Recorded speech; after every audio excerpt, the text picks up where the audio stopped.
ఇర్మియా గ్రంథము 31వ అధ్యాయము 3వ వచనము. శాశ్వతమైన ప్రేమతో నేను నిన్ను ప్రేమించుచున్నాను. దేవుడు మనల్ని ప్రేమిస్తున్నాడు. శాశ్వతమైన ప్రేమతో మనల్ని ప్రేమిస్తున్నాడని మర్చిపోవద్దు. ప్రియ దేవుని బిడ్డలారా, శాశ్వతమైన ప్రేమతో మనల్ని ప్రేమిస్తున్నాడు. మనము ఆరాధనకి వెళ్ళి, మందిరానికి వెళ్ళి టెంపరవరీ ప్రేమను చూపిస్తున్నాం. ఆ కొంచెంసేపు దేవుడి సన్నిధిలో ఆరాధిస్తున్నారు. ఆ కొంచెంసేపు వర్షిప్ జరుగుతున్న సమయంలో దేవుణ్ణి ఆరాధిస్తున్నారు.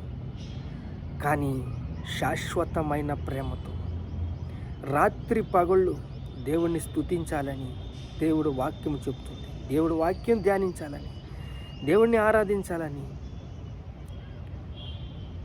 భోజనం చేసినప్పుడు కడుపు నిండా భోజనం చేస్తారే, మరి పరిశుద్ధాత్మకి వాక్యం ఎంత ఇస్తున్నారు? ఎంత పరిశుద్ధాత్మకి వాక్యాన్ని రోజు కేటాయిస్తున్నారు, సమయాన్ని కేటాయిస్తున్నారు, వాక్యాన్ని ఎంత పెడుతున్నారు, ఎంత వాక్యానుసారంగా జీవిస్తున్నారు? దేవుడైతే మనల్ని శాశ్వతమైన ప్రేమతో ప్రేమిస్తే టెంపరవరీ ప్రేమలు, చులకనైన ప్రేమలు, కొంచెమైన ప్రేమలు, కొద్దిమైన ప్రేమ మనం జీవిస్తున్నాం. ఆ ప్రేమలో మనమే దృఢమైన విశ్వాసాన్ని పొందుకోవటం ఎలా? శాశ్వతమైన ప్రేమతో మనల్ని దేవుడు ప్రేమిస్తున్నప్పుడు మనం కూడా దేవుణ్ణి ప్రేమించాలి. ఇందువల్లే నీ పొరుగువాడిని ప్రేమించు. నీ పూర్ణ ఉదయంతో, నీ పూర్ణ ఆత్మతో, నీ పూర్ణ శక్తితో, నీ పూర్ణ బలముతో దేవుడిని ఆరాధించమని దేవుడు చెప్పాడు. దేవుడి మాటకి మనం విందాం, చెవి యొగ్గుదాం. రక్షణ పొందాలని సార్వత్రిక సంఘము యొక్క ముఖ్య ఉద్దేశము. సార్వత్రిక యొక్క సంఘము రక్షణ పొందాలని దేవుడు సకాలంలోని తొందరగానే రక్షణ పొందాలని దేవుడు ఆశిస్తున్నాడు. దేవుడు ఆశించిన ఆశలు, ఆయన సంకల్పించిన సంకల్పము మనము ఆయన్ని ఆనందించేలాగా మనం చేయాలి. ఆయన ప్రేమిస్తున్నాడు మనల్ని. చూడండి, విడవక నీ ఎడల కృప చూపుచున్నాను. ఇశ్రాయేలు కన్యక, నీవు కట్టబడిన కట్లు నీవిక నీ ఎదుట కట్టింతును. పాడైన ప్రదేశములు నిన్ను నేను బాగు చేస్తాను. మన కుటుంబంలో ఎవరు పాడైపోయారు? రోగము చేత, వైద్యులకు అందని చిక్కని రోగము. ఎన్నిసార్లు హాస్పిటల్కి వెళ్ళినా, ఎన్ని సూజీలు వేయించుకున్నా ఆ రోగానికి అంతు లేదు. ఈ రోగం ఇంకా నా సావుతోనే ముగుస్తుంది అని పరిస్థితిలో ఉన్నారా? పాడైపోయిన ప్రదేశాన్ని నిన్ను కడతాను. నా దగ్గరికి రండి, నేను మీ దగ్గరికి వస్తాను, మీలో నివసిస్తాను, మీతో జీవిస్తాను. రక్షణ పొందాలని సార్వత్రిక సంఘము యొక్క దేవుడు ముఖ్య ఉద్దేశం అయితే దేవుడు మనల్ని ప్రేమిస్తున్నాడు. శాశ్వతమైన ప్రేమతో నిన్ను ప్రేమిస్తున్నాను. నీ ఎడల కృప చూపుచున్నాను. దేవుడు చెప్తున్న మాట ఎంత ప్రేమపూర్వకంగా ఉందో చూడండి. ఇశ్రాయేలు కన్యక అంటే ప్రపంచమా, భూలోకమా, భూలోకం ఉన్న ప్రతి మనిషి నీవు కట్టబడినట్లు పాడైపోయిన ప్రదేశములు నేను కడతాను. పాడైపోయావా? నీ పాపాలు ఒప్పుకో, నేను శుభ్రం చేస్తాను.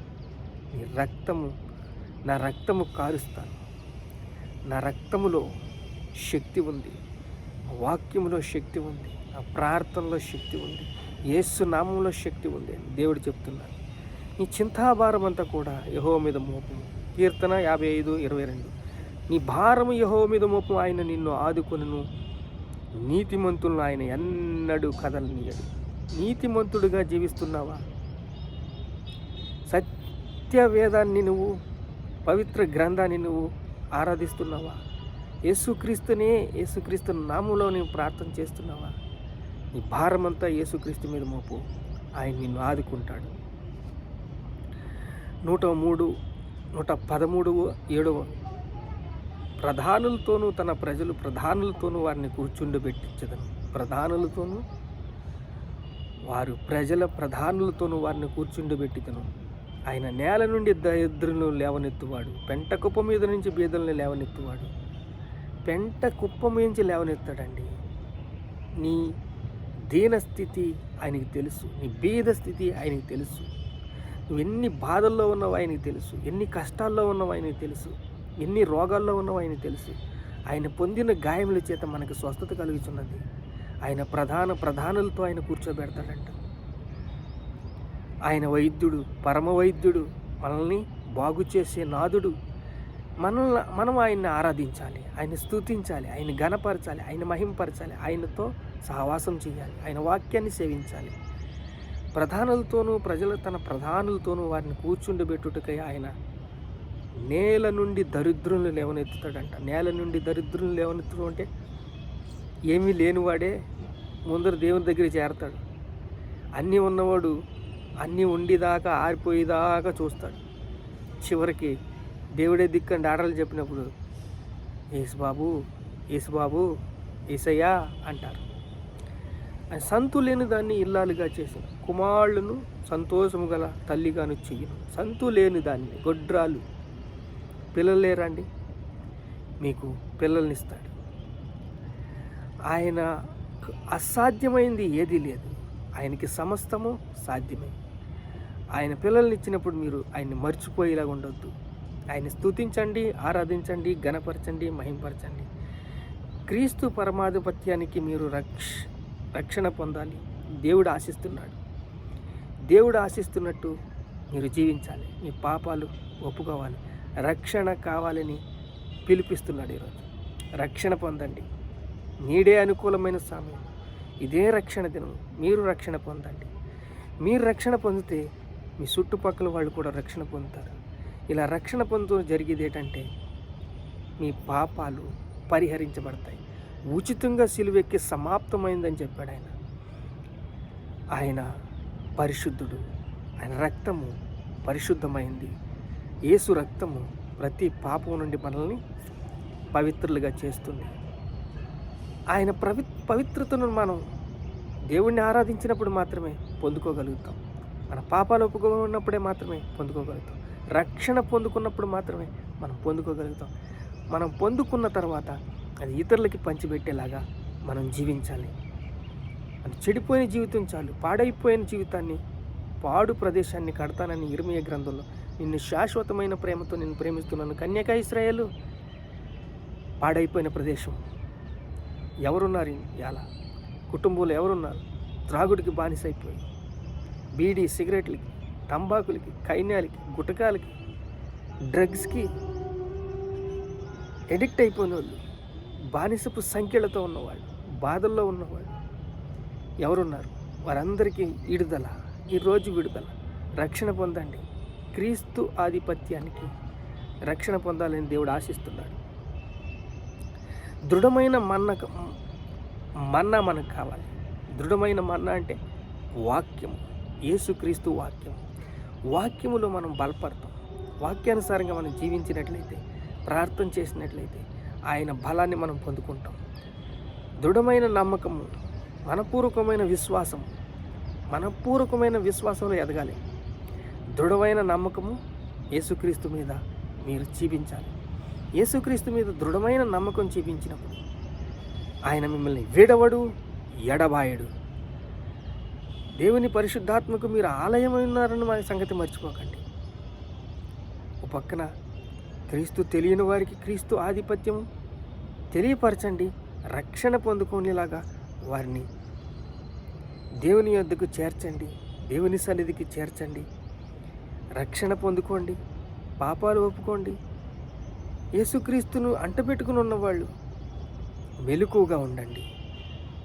మీ హృదయం కేంద్రంగా మార్చి ఆయన నివసిస్తున్న ప్రదేశాన్ని గౌరవ మర్యాదలతో ఆయన్ని ఆరాధించినట్లయితే, ఆయన్ని స్తుతించినట్లయితే, ఆయన్ని ఘనపరిచినట్లయితే, ఆయనకి సమయం ఇచ్చినట్లయితే మీరు బలపడతారు, స్థిరపడతారు, సిద్ధపడతారు. ఆయన భూమాకాశములు వంగి చూచుచున్నాడు, చూడనను గ్రహించుచున్నాడు. భూమాకాశములు వంగి మనల్ని చూస్తున్నాడంట. ఒక రోజు పరిశీలిస్తున్నాడంట, మనల్ని పరీక్షిస్తున్నాడంట. ఎలా ఉన్నారు? నా మాట ఎలా చెప్తున్నారు, నా మాట చెప్పడానికి వీళ్ళకి ఎంత హృదయం ప్రసవ వేదన పడుతుంది, వీళ్ళ హృదయం ఎలా అని ఆయన వెతుకుతున్నాడంట. భూమి ఆకాశములు వంగి చూడని అనుగ్రహించుచున్నాడు. అబ్బా చూడండి, ఆయన మనల్ని చూస్తున్నాడండి, ఆయన మనల్ని పరిశీలిస్తున్నాడండి, మనల్ని ప్రేమిస్తున్నాడండి, శాశ్వతమైన ప్రేమతో మనల్ని ప్రేమిస్తున్నాడండి. నేనే మార్గం, సత్యం, జీవం, నన్ను నమ్మండి, రక్షణ పొందండి, రక్షణలో సంతోషం ఉంది, సమాధానం ఉంది అని దేవుడు చెప్పినప్పటికీ మనం ఆయనకి చెవిగితే బాగుంటుంది. రక్షణ పొందండి, రక్షణ పొందండి. పౌలు శీల సంఖ్యలతో బిగించినప్పుడు అర్ధరాత్రి వేళ భూకంపం వచ్చి సంఖ్యలు మాత్రమే తెగిపోయి చెరసాలు మాత్రమే పడిపోయింది. వాళ్ళకి ఏం కాలేదు, ఆరోగ్యంగా ఉన్నారు.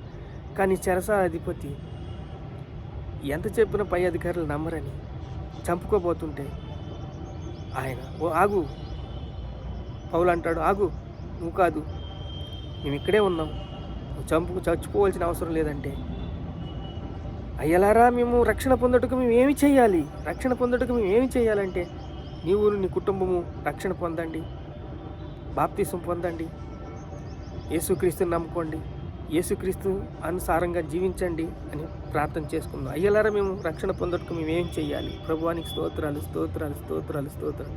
రక్షణ పొందుటకు మేము ఏం చేయాలి, రక్షణ పొందడానికి మేము ఏం చేయాలి తండ్రి? అయ్యా యేసుక్రీస్తుని నమ్ముకోండి, యేసుక్రీస్తుని ఆరాధించండి, యేసుక్రీస్తుని స్తుతించండి, యేసుక్రీస్తులో మీరు జీవించండి. ప్రభువానికి స్తోత్రాలు స్తోత్రాలు. ఘనత, మహిమ, ప్రభావాలు మీకే చెల్లిస్తున్నా తండ్రి. ఆమేన్.